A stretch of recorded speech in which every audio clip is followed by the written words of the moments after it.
Saya ini paling nggak suka sama label sekolah unggul. Karena itu selalu diartikan mengungguli orang lain. Harusnya mengungguli diri sendiri. Boleh. Sekolah unggul itu sekolah yang mengajarkan siswanya untuk selalu lebih unggul dari dirinya yang sebelumnya. Yang lebih memprihatinkan sekarang itu justru tekanan terhadap penerbit untuk lebih terlalu selektif di dalam menerbitkan karya sastra misalnya. Karena sudah demand pasarnya itu turun terus, menciut terus, ya, sehingga akhirnya terpaksa buku-buku yang serius termasuk buku sastra itu kita jatah. Saya di Mizan itu betul-betul menerapkan policy mensubsidi sampai. Jadi ada penerbit tetap didorong menerbitkan buku-buku serius yang secara komersial oke. Tetap kita dorong terus. Di luar itu kami menyediakan semacam subsidi, artinya dana itu datangnya dari holding untuk menerbitkan buku-buku yang meskipun dalam penilaian redaksi tidak komersial. Nah, tinggal kita nanti cari jalan bagaimana caranya supaya buku itu kebaca, karena percuma juga kan dicetak di gudang, nggak ada gunanya. Sekarang berkembang juga semacam kerohanian yang dikembangkan oleh ustadz-ustadz itu, tapi kerohaniannya itu juga kerohanian yang menurut saya mendorong orang untuk hanya memikirkan hubungan dia dengan Tuhan gitu, dan melepaskan interaksinya dengan yang bersifat sosial gitu, sesama. Nah, ini juga seolah-olah ada perkembangan ke arah itu, tapi sesungguhnya lagi-lagi ya orang dibawa kepada satu ruang sempit dan melupakan bahwa sesungguhnya komitmen kepada Tuhan itu harus diekspresikan lewat komitmen kepada sesama manusia gitu ya. Selamat datang kembali di Jalin Talks bersama Hilmar Farid. Kali ini kita akan berbincang-bincang dengan seorang tokoh intelektual, juga pengusaha dan punya peran sangat besar di dalam bidang literasi di Indonesia, Pak Haidar Bagir. Pak Haidar, terima kasih udah bersedia. Terima kasih diundang, Mas Hilmar. Ya, senang sekali bisa ketemu lagi. Saya mau mulai dari apa yang belakangan ini sedang ramai. Ini soal integritas akademik. Ya, kita tahu ada beberapa kasus yang orang mendapat bermacam-macam gelar di dalam pendidikan tinggi yang menurut publik ini paling tidak dipertanyakan gitu ya. Saya nggak mau bahas spesifik kasus per kasus, tapi soal kenapa sih integritas akademik atau integritas intelektual ini begitu penting? Karena saya lihat Pak Haidar juga antara lain selalu menyuarakan itu kan gitu ya. Ya, saya kira ada beberapa persoalan di sini ya. Salah satunya menurut saya pendidikan di Indonesia ini kurang mengarahkan kepada kreativitas. Saya kebetulan juga di dunia pendidikan sudah puluhan tahun, punya jaringan sekolah dari TK sampai SMA, terlibat di perguruan tinggi juga. Itu kan sebetulnya kalau kita itu mengembangkan kreativitas, mengembangkan imajinasi, sebetulnya mendapatkan ide kemudian menuangkannya secara orisinal yang menjadi tuntutan dari karya-karya akademik itu bukan sesuatu yang sangat sulit. Tapi saya dapati di perguruan tinggi, bahkan di kalangan para sarjana, termasuk doktor, mungkin juga profesor, itu menulis, mencapai ide yang orisinal, kemudian menuliskannya, menuangkannya itu menjadi sesuatu hal yang sangat sulit gitu ya. Nah, ini saya kira salah satu problem. Di satu sisi, seorang sarjana itu mesti dia dituntut penelitian, tapi penelitian itu kan harus mulai dari adanya ide orisinal yang harus dihasilkan dari kreativitas yang bersumber pada daya imajinasi. Nah, itu yang saya lihat menjadi problem karena diwajibkan untuk menulis karya-karya, sementara kreativitasnya tidak berkembang, imajinasinya tidak berkembang, akhirnya ya kemudian menggunakan cara-cara yang tidak seharusnya dilakukan untuk menghasilkan karya-karya itu. Apalagi ini saya bicara dengan Mas Hilmar Farid Saya kira salah satu misi kebudayaan kita itu adalah mengembalikan imajinasi yang menjadi sumber kreativitas sebagai daya untuk kita menghasilkan karya-karya orisinal.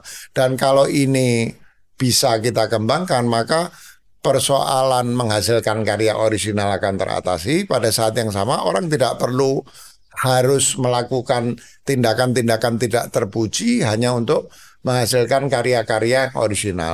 Yang kedua, saya kira passion terhadap ilmu pengetahuan. Ya. Ini juga di dalam dunia pendidikan itu sangat kurang. Orang suruh ngejar prestasi akademik.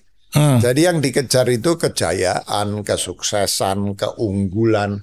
Saya ini paling nggak suka sama label sekolah unggul. Karena itu selalu diartikan mengungguli orang lain. Harusnya mengungguli diri sendiri. Boleh. Sekolah unggul itu sekolah yang mengajarkan siswanya untuk selalu lebih unggul dari dirinya yang sebelumnya. Ya. Nah, sehingga akhirnya ruang bagi passion itu kurang. Padahal saya diajari betul, salah satunya oleh Ibu Tuti Herati Nurhadi, ya, bahwa kalau mau nulis sesuatu yang original itu berangkatlah dari passion. Sesuatu yang sudah menjadi concern kita dan tidak ada jalan lain kecuali kita keluarkan. Nah, ini passion di dunia ilmu pengetahuan kita nggak ada. Saya tentu bisa menyebut banyak hal lain, tapi saya lebih senang membahas soal fundamental ini, yaitu kemiskinan imajinasi dan ketiadaan passion terhadap ilmu pengetahuan menurut saya. Nih, kalau refleksi ya, Nehru waktu membangun India kan dia juga menyebut ya salah satu karakter dasar yang diperlukan oleh bangsa ini kan perangai ilmiah tuh ya, scientific temper. Dan yang tadi disebutkan ya kemiskinan imajinasi dan seterusnya kan juga bertolak dari itu tadi ya, gitu. Kita menyikapi dunia ini dengan cara yang sangat anak.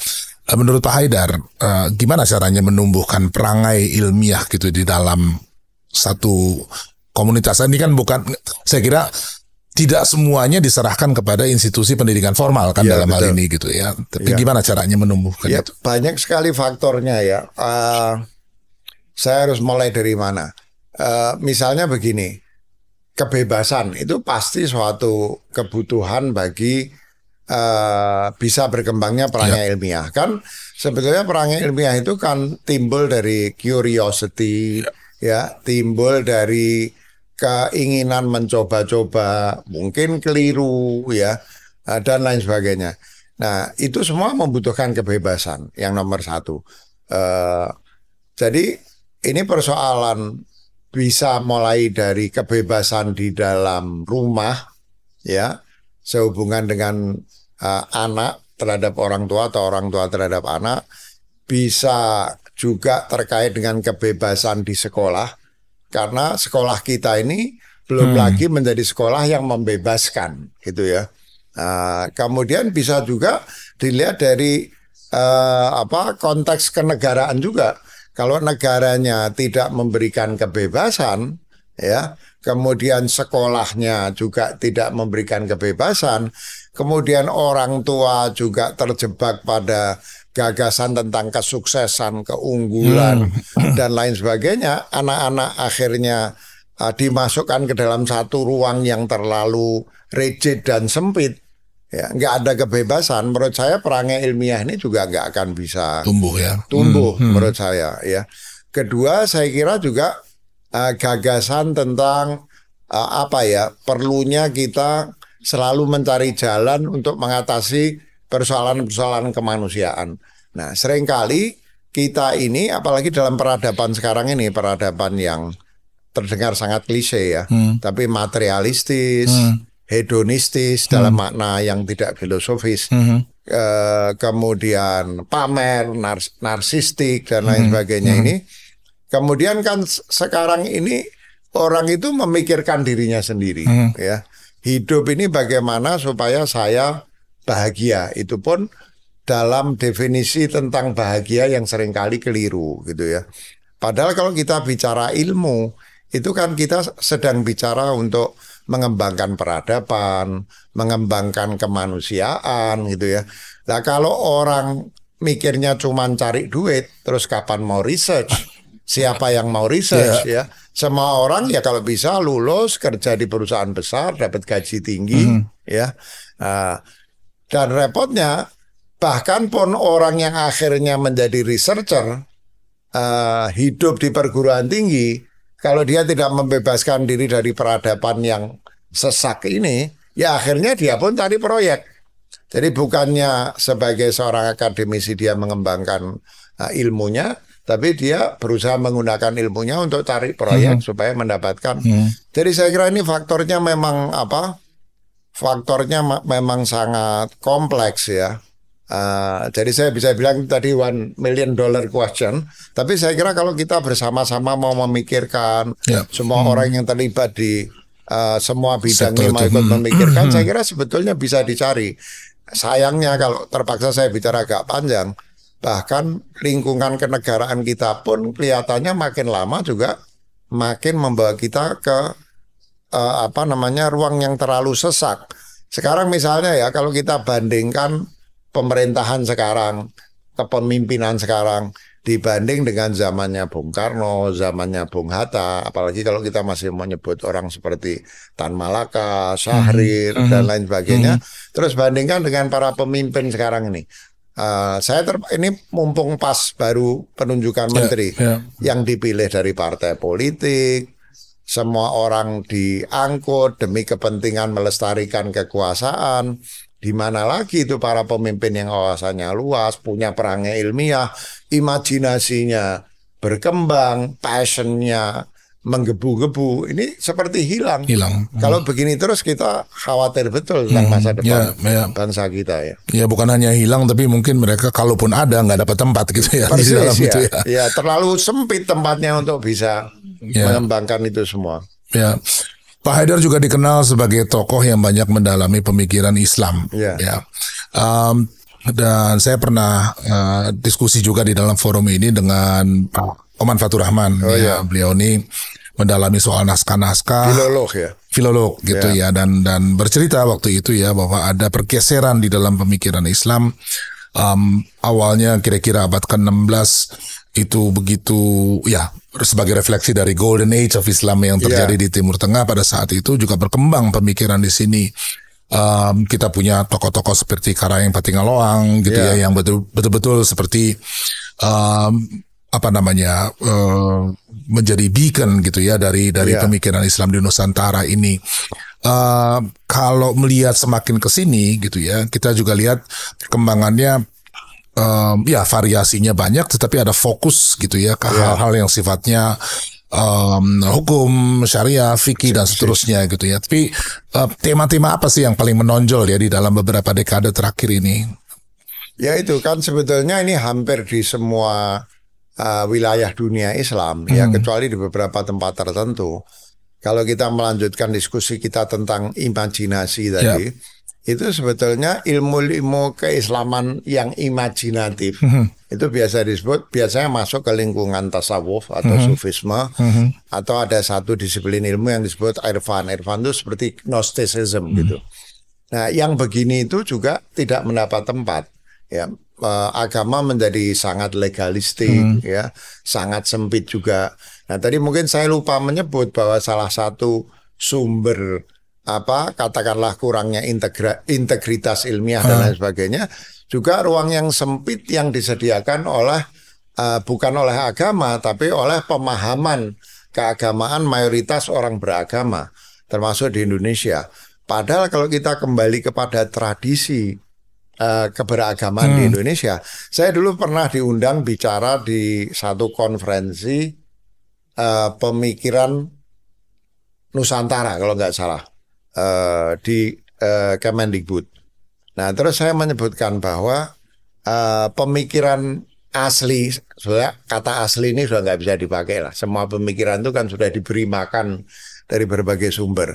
Pemikiran asli Nusantara, if there is such thing as original Islamic Indonesian thought atau Nusantara, itu menurut saya panteisme, ya.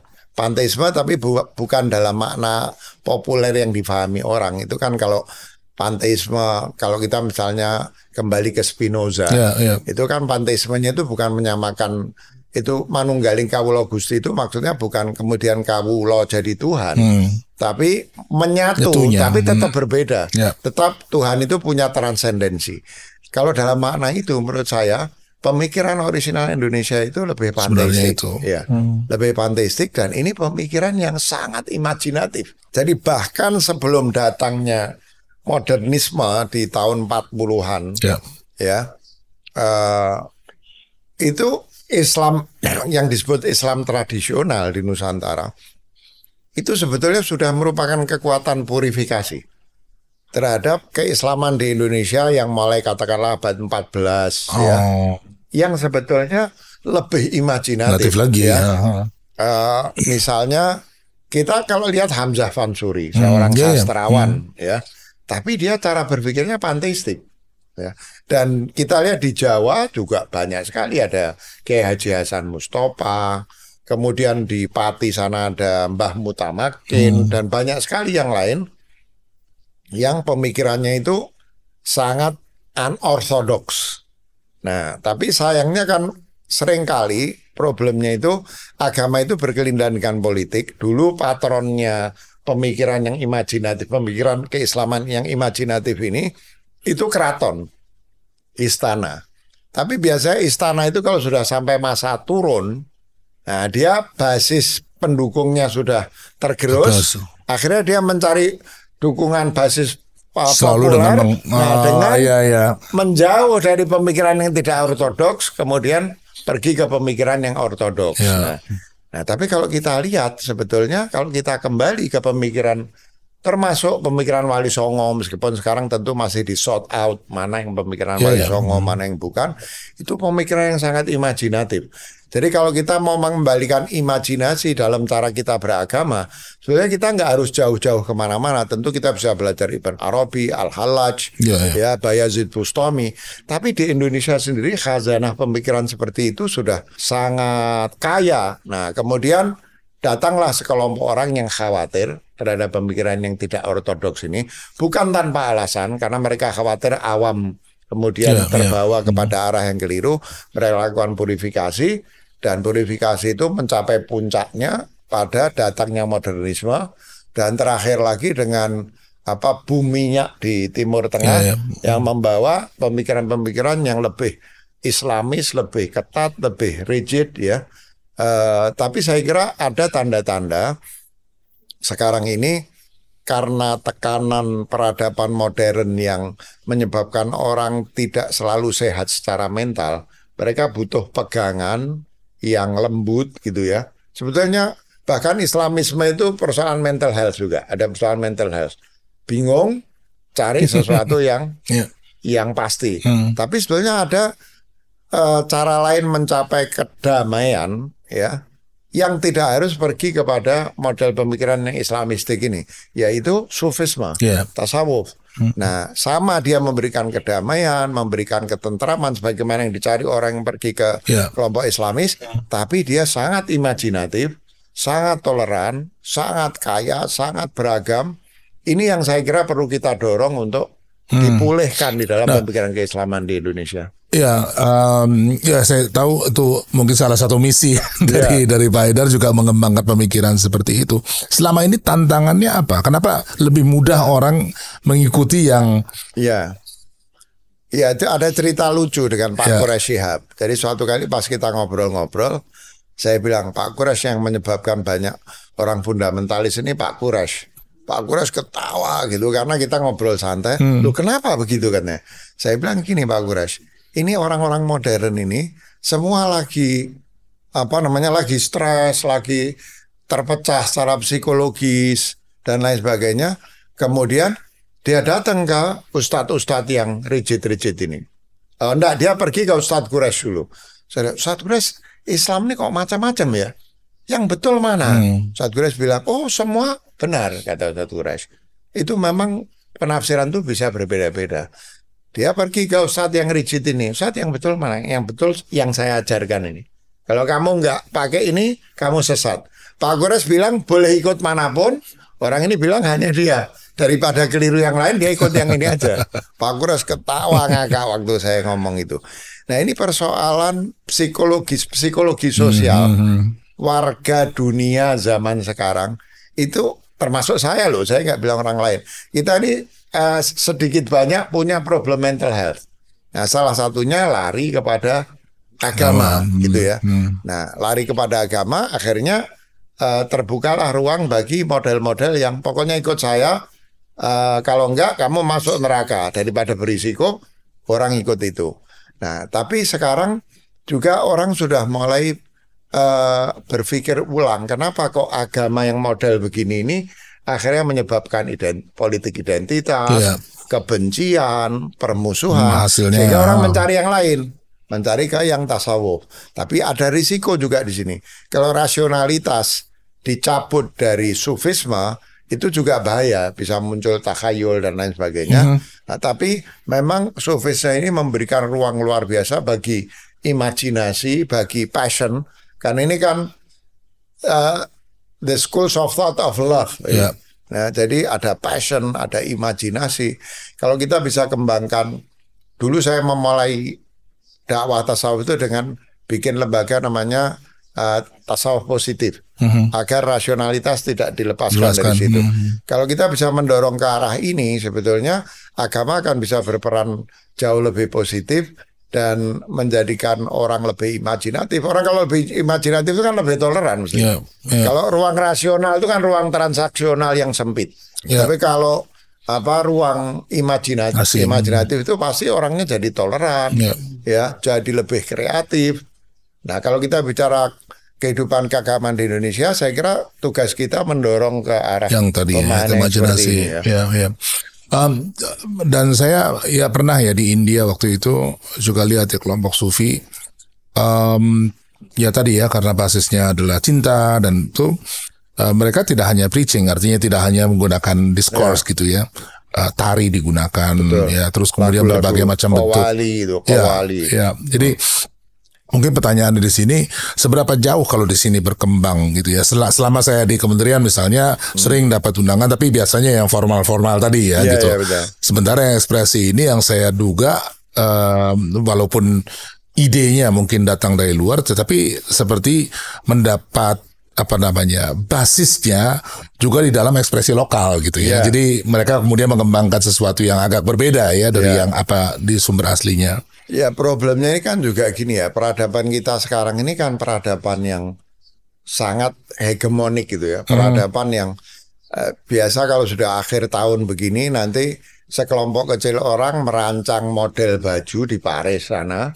Terus tiba-tiba dengan kekuatan kapitalisme dia menjadi mode di seluruh dunia. Untuk gitu musim panas. Iya, untuk musim panas.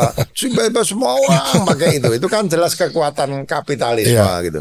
Nah problemnya sekarang ini memang saya ingat almarhum Danarto dulu pernah menulis sebuah novel yang dia cerita tentang gergasi besar itu.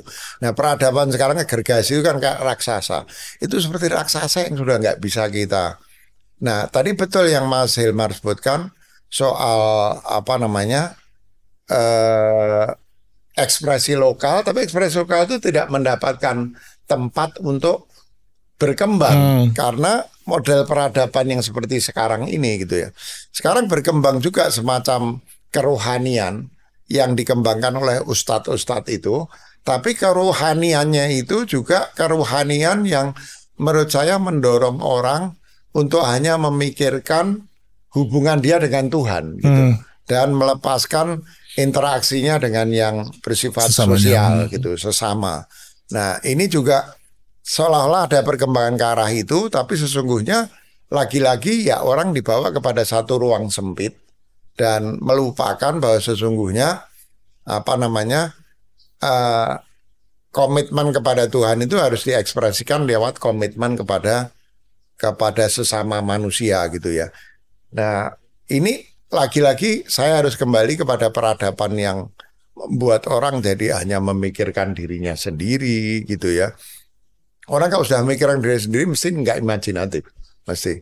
Terus persoalan uang, persoalan hegemoni, politik dan kebudayaan. Ini yang menyebabkan akhirnya ekspresi seperti ini belum muncul. Tapi sebenarnya tanda-tandanya sudah tampak. Misalnya di Eropa, di Inggris itu ada namanya Cambridge Muslim College. Ada satu orang bukan convert tapi sudah lama, namanya Timothy Winters, lulusan Cambridge University. Dia menjadi seorang syekh sufi, namanya Syekh Abdul Hakim Murad. Nah itu menjadi salah satu tadi beacon istilahnya Mas Fay ini, beacon untuk pengembangan Islam dalam jalur ini. Di Amerika itu di California, di Berkeley persisnya ada Zaytuna College. Tokohnya namanya Hamzah Yusuf. Dia mengembangkan the first Islamic Liberal College di Amerika.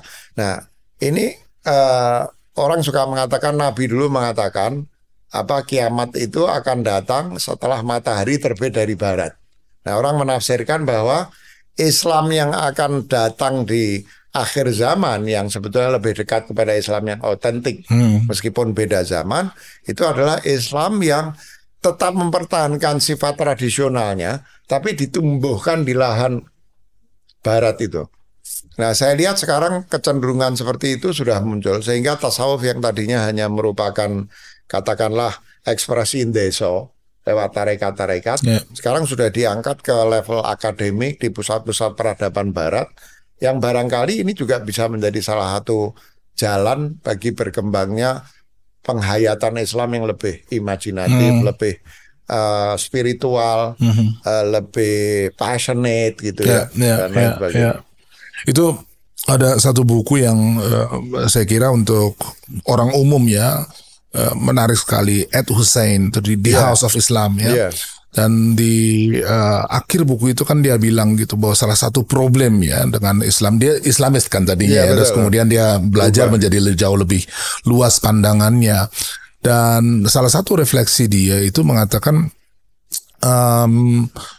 ketiadaan atau absence dari para guru gitu. Jadi orang sekarang belajar YouTube, terus baca kitab sendiri. Sebenarnya selama ini ya gitu, peran dari para kiai, guru, ulama di dalam meneruskan tradisi itu tadi seberapa jauh peran mereka ya dalam membentuk tradisi ini? Sebetulnya di Indonesia itu modalnya masih banyak menurut saya, masih cukup banyak modalnya ya. Para kiai yang mendalam ilmunya, baca buku, bahkan sebagian di antara mereka masih preserve dan mungkin mengembangkan ajaran tasawuf ya. Menurut saya alhamdulillah di Indonesia ini kita belum bangkrut lah. Mungkin di beberapa negara tertentu kecenderungan ini sudah mulai berkurang, tapi di Indonesia masih cukup kuat. Baik kiai-kiai yang di pesantren atau kiai-kiai umumnya di sini punya pesantren, itu sebetulnya modalnya masih cukup kuat. Lembaga seperti NU misalnya ya, sebetulnya Muhammadiyah pun juga bisa punya peran di sini. Di Muhammadiyah itu kan memang istilah tasawuf tidak populer, tapi dulu ada Pak Muhammad Amin, Pak Muhammad Amin Abdullah ya. Pak Muhammad Amin Abdullah itu tokoh Muhammadiyah yang berusaha memulihkan tasawuf meskipun dia pergunaan istilah irfan di dalam Muhammadiyah.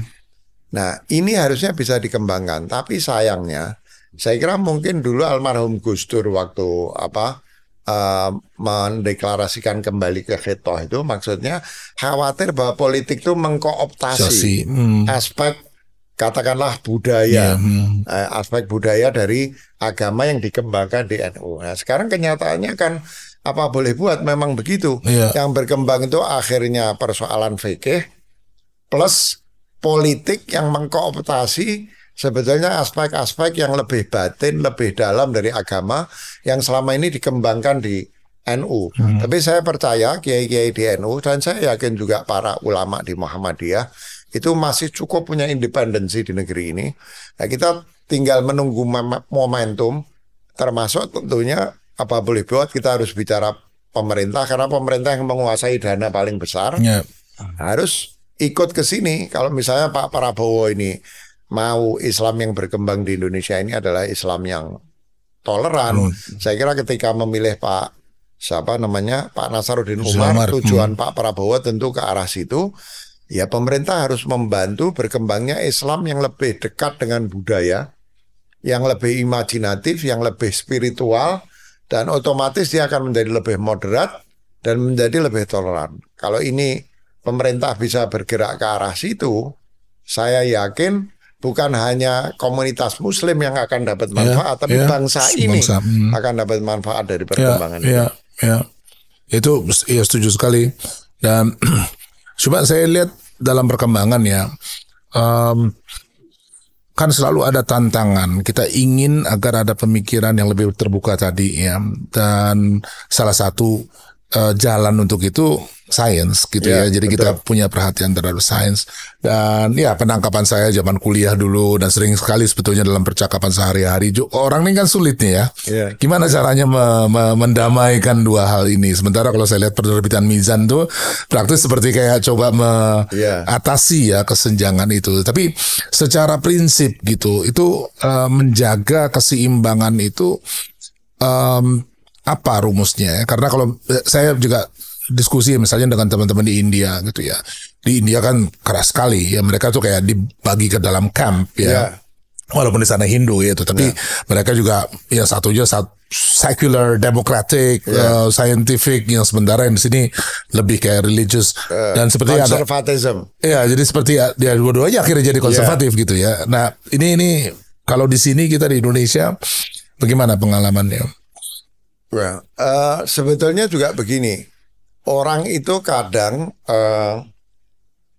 melihat, karena mungkin melihat agama dalam kotak sempitnya, kemudian muncullah semacam pertentangan dengan sains ya.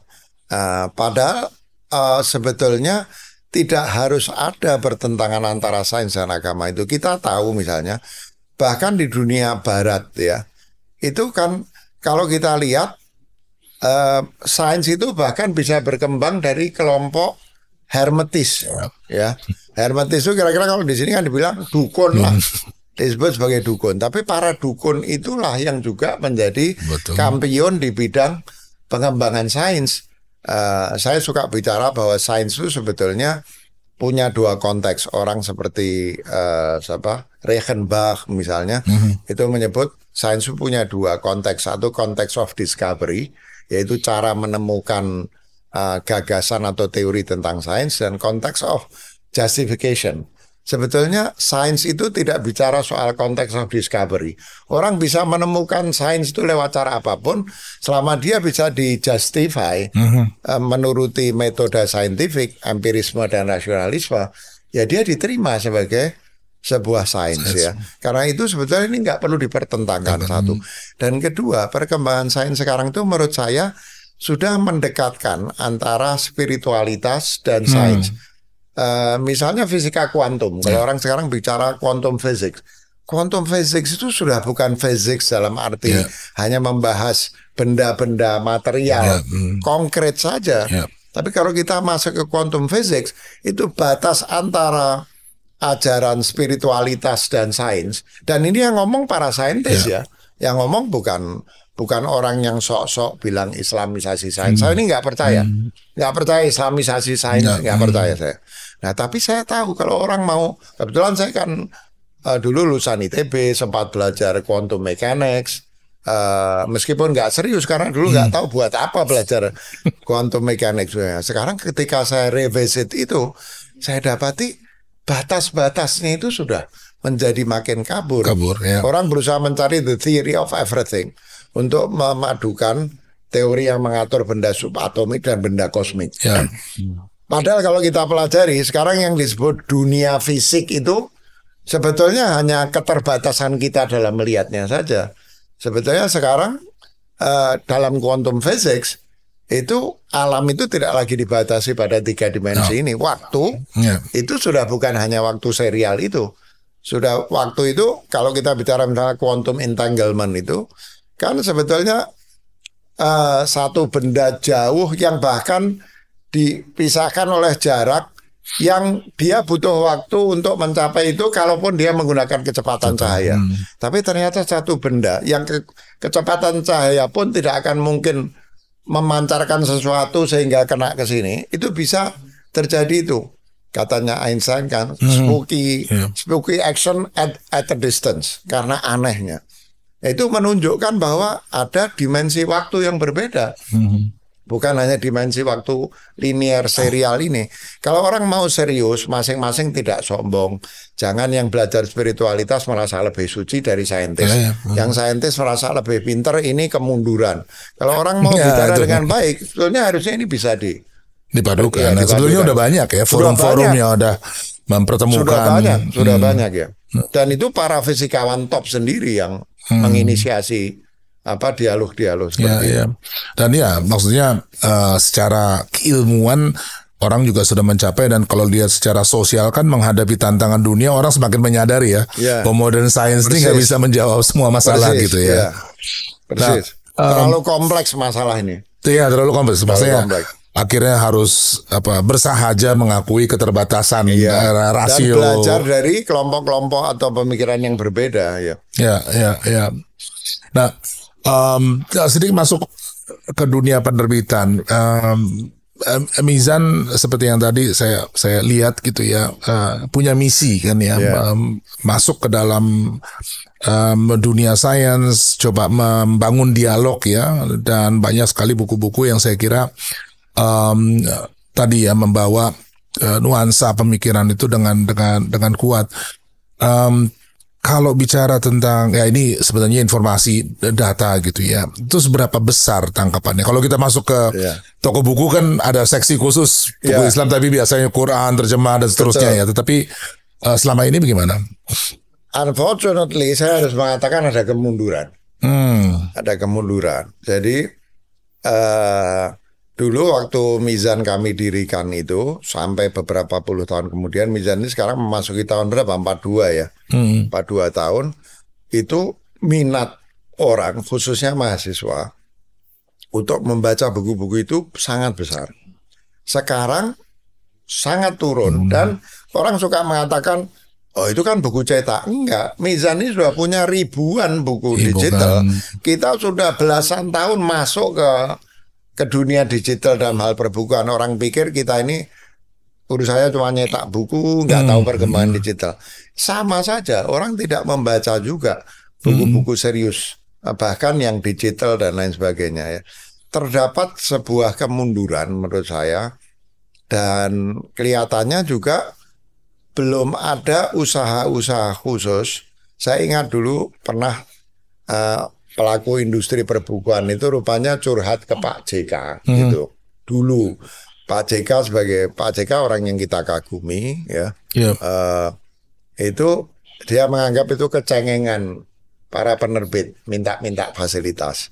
Padahal dalam hati, kalau boleh saya mengatakan, bukan saya ini orang baik. Saya ini memang nggak pernah kepengen jadi orang kaya raya, itu nggak pernah. Saya nggak melihat ada mana untuk penting apa? untuk apa. Jadi saya bukan, kalau saya kepengen kaya terus saya menahan diri untuk tidak kaya, mungkin saya orang baik. Kalau saya bukan orang baik, ya orang rasional biasa, nggak melihat ada sesuatu yang istimewa pada menjadi orang kaya raya itu, kecuali mungkin bisa lebih bebas bantu orang. Nah, saya suka mengatakan orang tuh kalau mau cari duit, nggak di dunia penerbitan. Nggak ada apa yang mau dicari dulu. Dan Mizan pernah sekali ikut dan memutuskan tidak ikut waktu pemerintah mengalokasikan uang banyak untuk mencetak buku untuk sekolah di seluruh Indonesia. Nah, penerbit begini bisa kaya.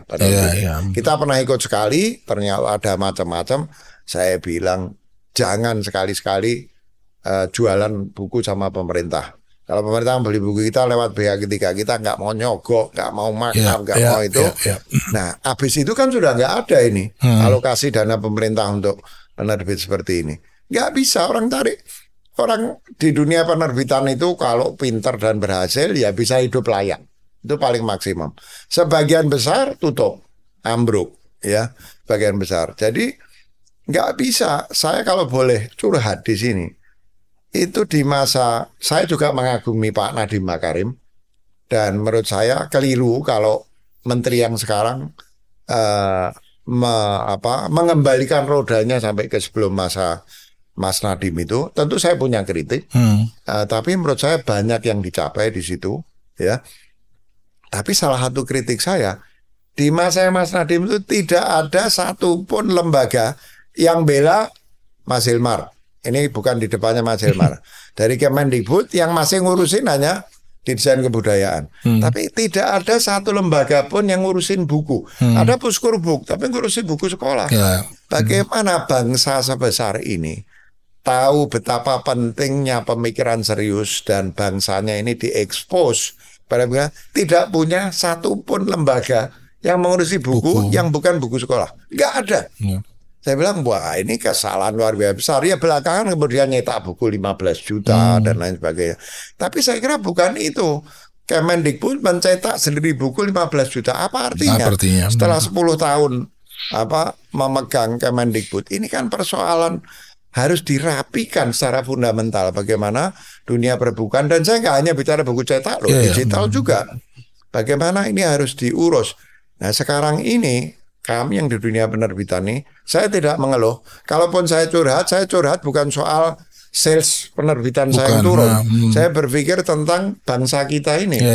Ini ada ancaman besar penurunan kualitas. Sekarang di negara maju seperti di Amerika dan lain sebagainya, di Jepang saya kira juga, jumlah daya baca rakyat negara-negara maju itu turun loh sekarang. Sampai ada insentif-insentif untuk anak-anak itu baca buku. Insentif konkret. Karena kalau dihitung sekarang jumlah buku yang dibaca tiap bulan oleh pelajar di negara seperti Amerika, Eropa dan lain sebagainya itu turun. Tapi masih jauh di atas daya baca bangsa kita, pelajar di negeri kita. Ini kalau nggak ada yang secara serius memikirkan ini, insya Allah sih kayak penerbitan kami ya, kami sudah masuk dunia film. Kalau bicara mau cari duit lebih besar, ya jauh lebih besar. Ya ruginya bisa besar, tapi prospeknya jauh lebih besar. Saya masuk dunia pendidikan sekarang, selain punya jaringan sekolah di berbagai kota di Indonesia, mau bangun universitas, mau cari duit, bisa kerjasama dengan universitas ranking 20 di luar negeri, kita ngumpulin duit, panen duit. Bisa. Saya tetap kreatif bagaimana caranya perusahaan ini hidup dan dapat sales yang bagus. Tapi kalau tidak didukung, lama-lama ya penerbit akan mati. Kalau sudah penerbit mati, yang menerbitin buku siapa? Ya. Ini harus dipikirkan secara serius. Jadi kabarnya kurang sedap, yaitu menurut saya minat dan daya baca orang Indonesia terhadap buku-buku serius itu turun. Dan saya tidak bicara buku ilmiah yang membosankan loh. Bahkan buku-buku yang ditulis secara menarik, minat mahasiswa sangat kurang. Saya berani mengatakan mungkin di bawah 10% mahasiswa yang baca buku serius. Dari feeling saya sebagai pelaku industri penerbitan. Ya ini pasti ada hubungannya dengan perubahan lanskap sosial media gitu dan seterusnya ya. Dan saya tadi Pak Haidar juga sudah bicara bahwa masuk ke film gitu ya. Strateginya ya untuk memastikan tadi perhatian umum ya terhadap ide, terhadap gagasan itu kan ya kalau menuntut hari ini semuanya harus kembali baca buku dan seterusnya itu mungkin tantangan ya, tetapi kombinasi ya dengan macam-macam media lain itu sejauh ini apa ya strategi yang ampuh? Saya kira sebetulnya sosial media ini bisa sekali dimanfaatkan dan kata Mas Hilmar tadi dikombinasikan dengan buku ya. Misalnya saya masih menonton YouTube yang berkualitas ya. Misalnya tadi saya menyebut Syekh Abdul Hakim Murad. Dia punya YouTube membahas tentang home. Apa makna home itu? Dan dia memang seorang British yang cultured betul. Syekh Abdul Hakim Murad ini dari kalau nggak salah ayahnya dulu hakim yang punya perpustakaan dan lain sebagainya. Kita bisa sebetulnya tidak harus baca buku, tapi juga when it comes to social media, tadi sebelum ini saya ngomong ke Mas Hilmar bahwa punya podcast seperti ini sebetulnya sebuah perjuangan. Karena bagaimana ini podcast seperti ini mau berhadapan dengan podcast-podcast yang lucu-lucu. Saya nggak bilang lucu-lucu itu jelek ya. Tapi kalau semua cuma cari yang lucu, ya itu menjadi jelek. Bukan lucunya sendiri yang jelek. Nah seperti podcast seperti ini misalnya. Nah ini memang butuh perjuangan seperti ini. Tapi bisa. YouTube bisa. Ya social media misalnya seperti Instagram bisa dimanfaatkan untuk. Dan saya lihat di Indonesia ini untungnya masih ada itu anak-anak muda yang kreatif, yang selfless, membuat apa namanya perusahaan-perusahaan kecil kreatif yang berusaha mendorong anak-anak untuk baca buku, menulis puisi, ya, kemudian menonton film-film yang bagus. Menurut saya masih bisa dikombinasikan. Saya kadang-kadang gitu, saya lihat YouTube, wah kok menarik betul. Saya cari penulisnya. Semalam kita diskusi misalnya tentang kita mau bikin sebuah pesantren alam, sebetulnya cabang dari sebuah pesantren di Garut, namanya pesantren Welas AC. Nah itu salah satunya kita mau kembangkan pertanian organik, permaculture dan lain sebagainya. Terus saya kirim video-videonya, nggak tahu Mas Hilmar mungkin pernah nonton juga Vandana Shiva. Oh iya, ya. Itu saya tonton. Nah itu nonton videonya Vandana Shiva itu termasuk The Seeds salah satu biografi dia itu mau nggak mau kita jadi kepengen baca bukunya setelah nonton videonya. Jadi bisa dikembangkan. Kita masuk ke Instagramnya Vandana Shiva, kita lihat dia, wah ini orang istimewa. Terus ada YouTube-nya, ada The Seeds, ada YouTube dia di TED Talk. Kita nonton itu luar biasa.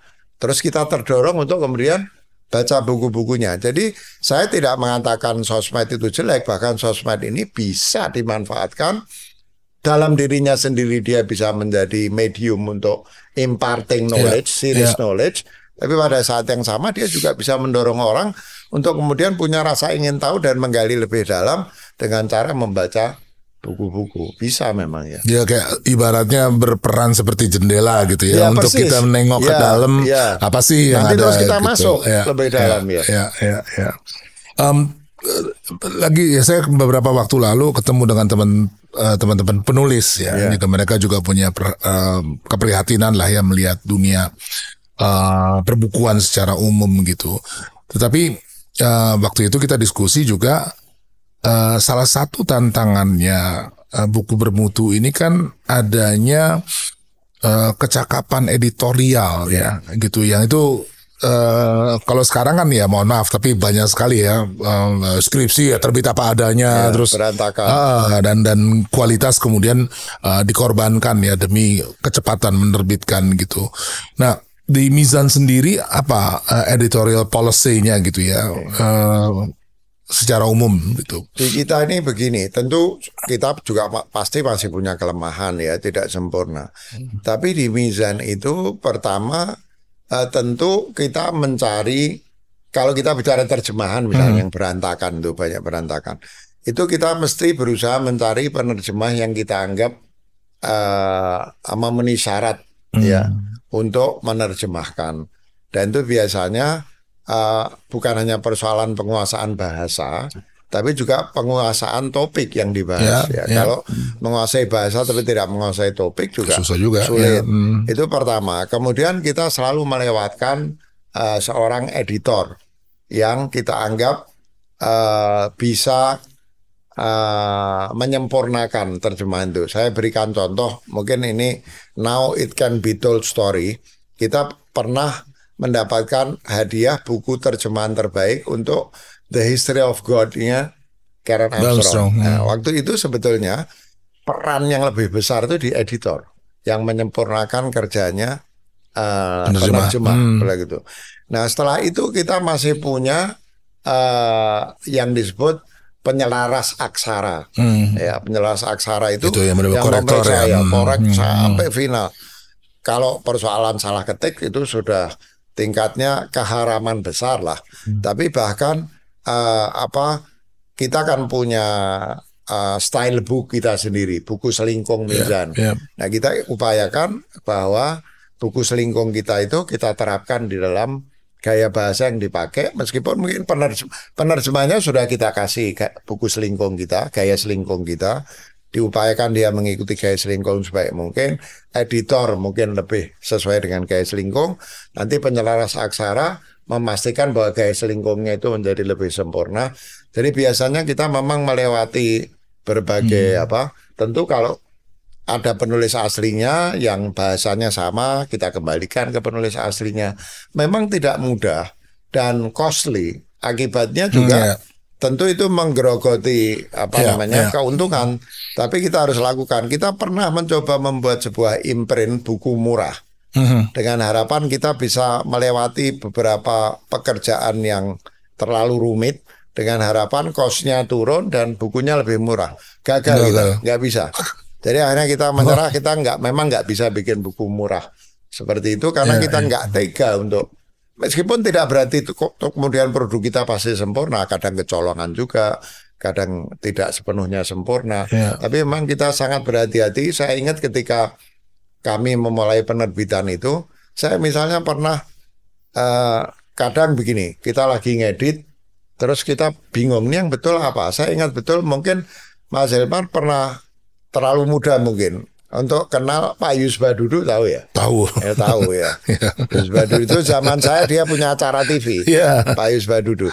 Itu suatu kali kita pernah bingung, ini yang betul memporak-porandakan zaman itu loh, tahun 82. Saya masih jadi editor, masih jadi desainer cover, masih nungguin percetakan, masih ngepak barang, masih ngirim barang, masih nagih pada waktu itu. Yang betul memporak-porandakan atau memorak-porandakan. Pada saat itu asimilasi P dari M itu masih aneh. Saya menelpon Pak Yus Badudu, saya dapat nomor dari mana? Pak, maaf Pak, ini mengganggu Pak. Oh iya silakan. Mau tanya, Pak, yang betul memporak-porandakan apa memorak-porandakan? Kata Pak Yus, dua-duanya keliru. Iya, saya kaget. Yang betul apa? Yang betul memorak-porandakan. Peranda, porak-poranda, bukan porak-poranda. Nah, jadi di zaman itu kita sudah menelpon seorang ahli bahasa untuk memastikan bahwa kita menggunakan kata-kata yang tepat. Itu di awal tahun 80-an. Kita sudah menggunakan itu. Jadi tradisi ini kita upayakan, kita pelihara di Mizan itu. Sekali lagi tanpa mengatakan bahwa dengan begitu kita sudah merasa sempurna, ya masih kurang di sana sini. Tapi kita memang sangat berhati-hati dalam soal seperti itu ya. Jadi memang ketelitian itu, dan itu sebenarnya bagian penting dari literasi ya. Jadi literasi ini kan juga bukan hanya soal ide gitu ya, tetapi medium yang digunakan gitu itu kadang-kadang suka luput ya. Dan kita punya orang-orang seperti Ivan Lanin sekarang gitu yang luar biasa dengan kadang-kadang kalau ngobrol sama dia saya takut gitu ya. Takut kok keliru semua ya. Dan hebatnya Mas Ivan Lanin itu bicara soal serius tapi dengan cara yang menyebabkan banyak orang berminat, populer gitu ya. Justru itu ya, ntar tolong ingetin ya Ivan Lanin. Dan bukunya kami terbitkan juga. Bukunya kami terbitkan juga. Iya. Nah, masih soal editorial ini ya. Saya kira juga satu bagian yang hilang yang tadi Pak Haidar sendiri bicara gitu, memilih buku. Apa sih dari sekian banyak kemungkinan gitu ya? Kalau di beberapa penerbit kan mereka kayak punya redaksi kan sebetulnya. Nah, kalau untuk buku terjemahan ya kita bicara seleksi. Kita pergi ke book fair, pulang bawa beberapa buku yang kita beli rights-nya. Tapi kalau penulis dalam negeri, pengalaman Pak Haidar misalnya, orang diminta untuk menulis atau kita mau ambil tulisannya, seberapa besar kewenangan dari editor ini untuk menentukan gitu ya. Kalau misalnya di luar, literary editor itu kejam sekali ya. Tokohnya jangan mati di bab 6, bab 8 aja gitu ya, dan seterusnya gitu ya. Penulisnya. Makanya di sini gimana hubungan itu? Ada nggak sih orang yang memainkan peran seperti editor gitu? Kami memainkan peran, tapi mungkin tidak sampai sebesar itu. Saya akan ambil contoh konkret betul, buku Laskar Pelangi yang fenomenal itu. Buku Laskar Pelangi itu sebetulnya cukup lama disunting oleh penyunting kami. Jadi yang terbit itu tidak persis seperti. Tapi pertama tentu ada batasnya. Kedua, seluruh penyuntingan itu dilakukan dengan berkonsultasi dengan penulisnya. Jadi penulisnya harus setuju gitu. Bahkan mungkin juga tidak semua orang tahu bahwa judul aslinya buku itu bukan Laskar Pelangi. Judul aslinya itu Komedi Putar. Nah, kemudian dari diskusi dan lain sebagainya disepakati menggunakan judul Laskar Pelangi itu. Jadi ada upaya seperti itu, tapi juga ada batasnya. Batasnya itu adalah kalau paling tidak di Indonesia atau di lingkungan penerbit Mizan itu kita belum berani dan merasa juga kita nggak punya, kita belum mencapai satu level di mana kita berani untuk mengusulkan, apalagi mendiktekan perubahan kepada penulis. Belum sampai pada tingkat itu, meskipun editor-editor kita, terutama yang senior itu adalah pembaca-pembaca buku dan penulis-penulis pada diri mereka sendiri. Tapi itu usulan-usulan seperti itu selalu, misalnya katakanlah seperti buku Dylan yang luar biasa meledak gitu. Kan apa namanya, dan Mas Hilmar pasti tahu lah, berurusan dengan seniman ini kan nggak gampang juga ya kan. Itu apa namanya, pakai didikte-dikte, udah nggak usah, pindah penerbit lain aja ya kan. Nah jadi ya kita sangat berhati-hati, dan itu redaktor kita itu approach-nya sampai sangat personal kepada si penulis. Jadi sampai hubungannya itu sangat dekat dengan penulis, sehingga penulis juga lebih terbuka terhadap saran-saran yang kita berikan ya. Nah jadi biasanya memang diupayakan, tapi masih jauh kalau dibandingkan dengan terutama editor karya-karya ilmiah di penerbit-penerbit besar itu ya. Tapi itu kita lakukan sebisa mungkin, tergantung situasinya. Yang lebih memprihatinkan sekarang itu justru tekanan terhadap penerbit untuk lebih terlalu selektif di dalam menerbitkan karya sastra misalnya, karena sudah demand pasarnya itu turun terus, menciut terus ya, sehingga akhirnya terpaksa buku-buku yang serius termasuk buku sastra itu kita jatah. Saya di Mizan itu betul-betul menerapkan policy mensubsidi sampai. Jadi ada penerbit tetap didorong menerbitkan buku-buku serius yang secara komersial tetap kita dorong terus. Di luar itu kami menyediakan semacam subsidi, artinya dana itu datangnya dari holding untuk menerbitkan buku-buku yang meskipun dalam penilaian redaksi tidak komersial. Nah, tinggal kita nanti cari jalan bagaimana caranya supaya buku itu kebaca, karena percuma juga kan dicetak di gudang, nggak ada gunanya. Jadi kadang harganya kita turunkan, nanti kalau kurang laku akhirnya kita jual dengan harga yang sangat murah. Tapi ada policy khusus deliberate untuk memastikan bahwa penerbit menerbitkan buku-buku yang penting untuk diterbitkan, tapi meskipun dianggap tidak komersial, tapi tetap ada batasnya. Dulu Mizan itu justru dapat duitnya dari menerbitkan buku-buku seperti ini. Sekarang itu kita sebutnya secara bercanda itu buku mati syahid kalau di penerbitan. Jadi begitu terbit mati ya. Ya, tapi kita terus bertahan untuk menerbitkan buku, karena kalau enggak saya sampai kadang-kadang bercanda sama junior saya di Mizan. Kamu nggak takut ditanya malaikat, kamu penerbitan kok cuma cari duit? Hati-hati loh, kamu masuk neraka loh. Saya suka bercanda begitu, karena kalau enggak, bahkan orang penerbit pun sudah berpikir, terus gimana kalau kita suruh menerbitkan buku serius nggak laku? Nah, jadi sayalah yang harus terus mengingatkan dan mencari jalan agar buku-buku seperti ini terus terbit. Untungnya di Mizan itu masih banyak CEO-nya orang senior yang merupakan pencinta buku, pencinta pemikiran, sehingga kalau saya ngomong mereka masih mudah terima. Saya nggak tahu apa yang terjadi dengan yang editor yang lebih muda-muda. Pak Haidar, ini terakhir dan mempertemukan beberapa butir dari obrolan kita ini. Ada rencana gitu ya menerbitkan satu kompendium, naskah-naskah yang dianggap sentral dalam perjalanan Islam di Indonesia ini ya. Proyeknya ada banyak pandangan, pendapat gitu. Nah, saya ingin nasihat sebetulnya dari Pak Haidar gitu.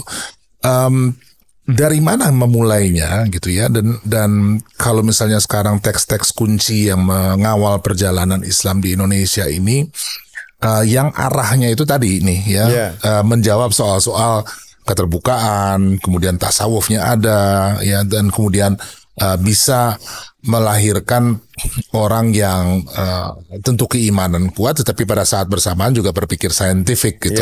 Dan imajinatif. Ya, dan imajinatif gitu. Nah itu mungkin bukan soal teksnya apa gitu ya, tetapi gimana sih project seperti ini bisa terlaksana dan apakah dia berguna gitu? Ya, pertama menurut saya sebetulnya di Indonesia ini ada peneliti-peneliti muda yang menurut saya perlu diajak, mungkin sudah diajak, dan mereka ini kayak betul-betul kayak martir gitu, hidupnya ascetik, tapi mereka punya kecintaan luar biasa kepada pengungkapan kembali naskah-naskah dan pemikiran-pemikiran Islam lama yang penting untuk diungkapkan. Misalnya kira-kira belum sebulan lalu saya ke Jogja, saya udah lama tahu dan sesekali kontak lewat Zoom. Kemarin akhirnya kita ketemu di Jogja, ada seorang peneliti, ini contoh saja, ini bukan satu-satunya. Apakah Mas Hilmar kenal atau tidak, namanya Mas Irfan Afifi. Itu betul-betul mendedikasikan waktunya untuk melakukan penelitian terhadap naskah-naskah lama itu, ya, sampai mempelajari bahasa-bahasa yang mungkin hanya segelintir orang yang mau mempelajari bahasa seperti itu. Nah, menurut saya tentu ada Pak Oman Fathur Rahman, kemudian di Jogja tentu cukup banyak, ya. Nah, orang-orang seperti ini menurut saya perlu dikumpulkan untuk memberikan masukan mengenai hal ini.